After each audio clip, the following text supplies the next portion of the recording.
পুলিশের সাবেক আইজিপি বেনজির আহমেদের দুবাই পুলিশ কর্তৃক গ্রেপ্তার প্রসঙ্গে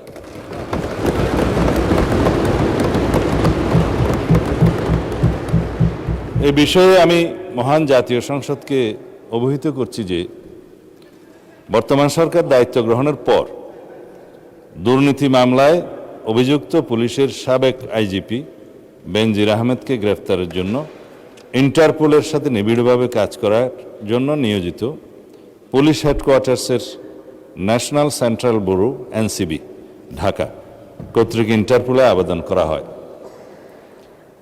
তৎপ্রেক্ষিতে গত 11 এপ্রিল 2025 এটা 2025-এ পাঠানো হয়েছিল, আমরা এটা মনিটর করেছি। ইন্টারপোল 2025/12239 নম্বর ফাইল ও 5174/4 2025 কন্ট্রোল নম্বরের মাধ্যমে বেনজির আহমেদের প্রতি রেড নোটিশ জারি করে। উক্ত রেড নোটিশের মাধ্যমে ইন্টারপোল কর্তৃক সংযুক্ত আরব আমিরাতের স্বরাষ্ট্র মন্ত্রণালয়কে অনুরোধ করা হয় গ্রেফতারের জন্য। মাননীয় স্পিকার, আমি এই মহান সংসদের মাধ্যমে সমগ্র জাতিকে জানাচ্ছি যে গত 12 জুন 2026 তারিখে সংযুক্ত আরব আমিরাতের স্বরাষ্ট্র মন্ত্রণালয়ের directorate general of federal criminal police national central bureau NCB Abu Dhabi হতে প্রেরিত একটি ইমেইলের মাধ্যমে বাংলাদেশ সরকারকে জানানো হয়েছে যে দুর্নীতি মামলায় অভিযুক্ত বেনজির আহমেদকে সংযুক্ত আরব আমিরাত পুলিশ কর্তৃক গ্রেফতার করা হয়েছে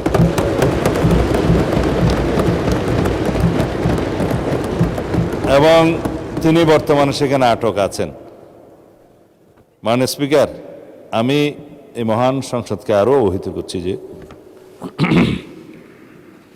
এনসিবি আবুধাবি জানিয়েছে যে ইউএই ফেডারেল ল নম্বর 39/2006 অনুযায়ী গ্রেফতারের তারিখ হতে 30 দিনের মধ্যে কূটনৈতিক চ্যানেলের মাধ্যমে আনুষ্ঠানিক এক্সট্রাডিশন রিকোয়েস্ট প্রেরণ করতে হবে।